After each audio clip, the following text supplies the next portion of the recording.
오늘 하루 얼마나 힘드셨나요? 퇴근하고 집에 들어서는 순간 아이가 달려오잖아요. 그 순간 여러분의 표정은 어땠나요? 사실 저도 이 연구 결과를 처음 봤을 때 멈칫했어요. 설마 내가 힘든 게 아이 뇌에까지 영향을 준다고? 그런데 진짜였거든요. 2026년 1월 이화여자대학교에서 열린 한국인지 및 생물심리학회 연차학술대회. 한국뇌연구원 정해찬 연구원이 우수 발표상을 받았습니다. 연구 제목이 뭔지 아세요? 부모가 힘들 때 아이의 뇌는 적응한다. 이 한 문장이 저는 한동안 머릿속에서 떠나질 않았어요. 손상된다가 아니라 적응한다. 그 차이가 뭔지 오늘 끝까지 함께 살펴보겠습니다. 이번 영상의 핵심은 4가지 원리입니다. 첫째, 부모 스트레스가 아이 뇌에 전달되는 경로. 둘째, 뇌에서 실제로 일어나는 구조적 변화. 셋째, 손상이 아닌 적응이라는 새로운 관점. 넷째, 오늘 당장 실천할 수 있는 구체적인 방법. 자, 시작합니다. 여러분도 이런 경험 있지 않나요? 아이를 재우고 나서야 겨우 숨을 쉬는 느낌. 나 지금 괜찮은 부모인가? 하는 죄책감. 그러면서도 내일 또 출근해야 한다는 압박. 이게 특별한 누군가의 이야기가 아니에요. 질병관리청 2024 국민건강통계에 따르면 한국 성인 10명 중 3명, 정확히 29%가 최근 2주간 스트레스가 심했다고 답했습니다. 그런데 더 놀라운 건 따로 있어요. 직장과 육아를 동시에 감당하는 30대 여성은 그 비율이 41.5%까지 올라갑니다. 10명 중 4명이 넘는 거잖아요. 쉽게 말하면 아이를 키우는 엄마 절반 가까이가 매일 극심한 스트레스 속에서 아이를 보고 있다는 겁니다. 그리고 바로 이 현실이 오늘 소개할 연구가 왜 중요한지를 설명해 줍니다. 자, 이제 본격적으로 연구 이야기로 들어가 볼게요. 한국뇌연구원 뇌발달 영상연구실의 정해찬 연구원. 이분이 주목한 건 단순한 질문이었어요. 부모가 스트레스를 받으면 아이 뇌에서 정확히 무슨 일이 일어날까? 기존 연구들은 대부분 이렇게 말했거든요. 부모 스트레스, 아이 뇌, 손상. 끝. 그런데 정해찬 연구원은 다른 각도로 파고들었어요. 바로 주의조절 위계라는 개념입니다. 어렵게 들리죠? 쉽게 말하면 이거예요. 아이가 어떤 자극에 먼저 주의를 기울이고 어떻게 주의를 전환하는가. 우리 일상으로 가져오면 이렇습니다. 수업 중에 선생님 말과 창밖 소리 중 뭘 더 집중해서 듣느냐. 엄마가 화난 표정을 지을 때 아이가 그 표정에 먼저 주의를 빼앗기느냐. 이 주의 조절 체계가 양육 스트레스 수준에 따라 달라진다는 게 이 연구의 핵심이었습니다. 그리고 결정적인 관점의 전환. 아이 뇌의 이 변화를 망가진 것으로 볼 게 아니라 환경에 대한 적응으로 봐야 한다는 거예요. 위협적인 환경에서 자란 아이가 위협 신호에 더 빠르게 반응하도록 뇌가 세팅된다면 그건 그 환경에서 살아남기 위한 전략일 수 있다는 겁니다. 이 관점이 왜 중요하냐고요? 부모에게 죄책감을 주는 게 아니라 지금이라도 환경을 바꾸면 아이 뇌도 다시 적응할 수 있다는 희망을 주거든요. 잠깐, 영상 계속 보시기 전에 이런 내용이 도움이 되셨다면 지금 구독 버튼과 좋아요 한 번씩 눌러주세요. 알림 설정도 해두시면 이런 심리학 뇌과학 영상 놓치지 않고 받아보실 수 있어요. 자, 계속하겠습니다. 부모가 극도로 지쳐있을 때 아이가 우는 소리에 어떻게 반응하나요? 여유 있을 때와 다르죠. 반응이 느려지고 표정이 굳어지고 목소리 톤이 바뀝니다. 아이의 뇌는 이걸 즉각 감지해요. 쉽게 말하면 아이는 부모의 감정 상태를 읽는 초정밀 센서를 가지고 있는 거예요. 부모의 불안정한 감정 신호를 받은 아이의 몸에서는 HPA축이 켜집니다. 이 시스템이 켜지면 코르티솔, 즉 스트레스 호르몬이 쭉 분비되는 거예요. 특히 생후 3, 4개월 연간은 이 반응이 성인보다 훨씬 예민합니다. 아기의 울음에 세심하고 반응적으로 보살피는 것이 코르티솔 수치를 건강한 수준으로 유지하는 데 필수적이다.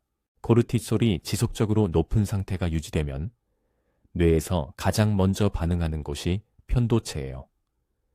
비판적인 말, 화난 표정, 불안정한 환경에 반복 노출되면 이 편도체가 과활성화되고 점점 비대해집니다. 비판과 위협의 말을 들은 아이들은 스트레스를 담당하는 편도체가 비대해져 있었다. 편도체가 과활성화되는 것과 반대로 전전두피질은 발달이 억제됩니다. 경보 시스템은 과하게 켜져 있고 브레이크는 약해지는 상태가 되는 거예요.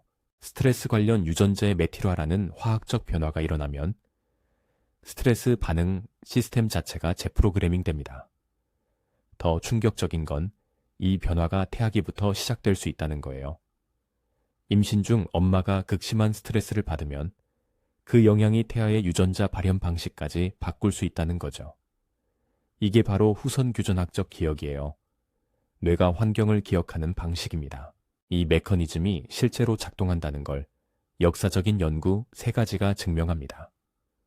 첫 번째, 루마니아 고아원 연구, 1990년대.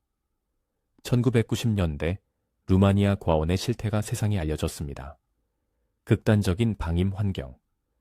아이들은 먹이고 재웠지만 안아주고 말 걸어주는 사람이 없었어요. 이 아이들의 뇌 영상을 찍었더니 전전두피질과 편도체 발달이 현저히 저하되어 있었습니다. 그런데 중요한 게 있어요. 이후 이 아이들을 가정위탁 환경으로 옮겼더니 일부 회복이 가능했습니다. 특히 어릴수록 빨리 개입할수록 회복 가능성이 높았어요. 초기 개입이 왜 중요한지를 역사가 직접 증명한 사례입니다. 두 번째, AC 연구, 1990년대에서 2000년대. 미국 CDC와 카이저 퍼머넌트가 함께 진행한 대규모 연구예요. AC, 아동기 부정적 경험 연구입니다. 수만 명을 수십 년에 걸쳐 추적했더니 어릴 때 부모의 스트레스와 갈등, 반김에 노출된 아이들이 성인이 되었을 때 심장병, 당뇨, 우울증, 중독 위험이 유의미하게 높았습니다. 단순히 심리적 문제가 아니라 신체 건강에까지 수십 년 후 영향을 미친다는 게 처음으로 대규모로 증명된 거예요.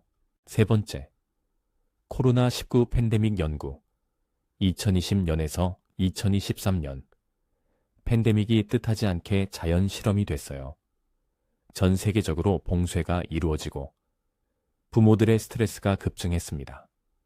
그 시기 영유아들의 언어 사회성 발달 지연이 전 세계적으로 보고됐어요.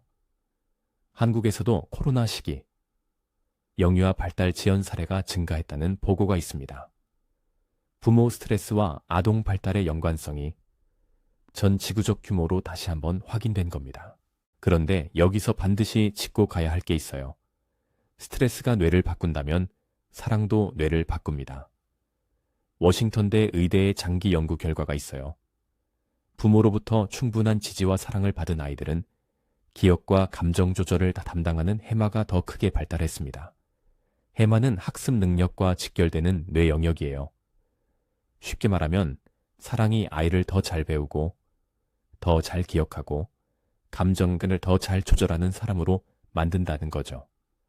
또 다른 연구 결과도 있어요. 따뜻하고 격려적인 말을 자주 들은 아이들의 뇌에서는 학습과 자기조절을 담당하는 전전두피질이 더욱 활발하게 발달한다. 편도체를 키우는 것도 환경이고 전전두피질을 키우는 것도 환경이에요. 그리고 이게 바로 정해찬 연구원이 손상이 아닌 적응이라는 관점을 강조한 이유입니다. 아이 뇌는 지금 주어진 환경에 최적화되고 있어요. 그 환경을 바꾸면 뇌도 다시 적응합니다. 한 가지 더 짚고 넘어가고 싶어요. 2026년 6월 자마 피디아트릭스에 발표된 연구가 있습니다. 아버지의 정신건강 스트레스가 자녀의 인지사회 정서, 언어 신체 발달과 유의미한 연관성을 보인다는 내용이에요.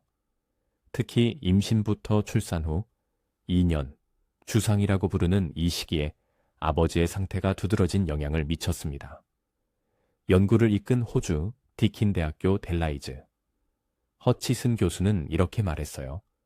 임신부터 출산 후 2년까지의 주상이는 부모의 정신 상태가 자녀에게 미치는 영향이 특히 크다. 양육은 엄마 혼자 하는 게 아니잖아요. 아빠의 스트레스도 아이 뇌 발달에 영향을 줍니다. 그렇다면 우리는 지금 당장 뭘 할 수 있을까요? 첫째, 5분 완전 집중. 루틴을 만드세요.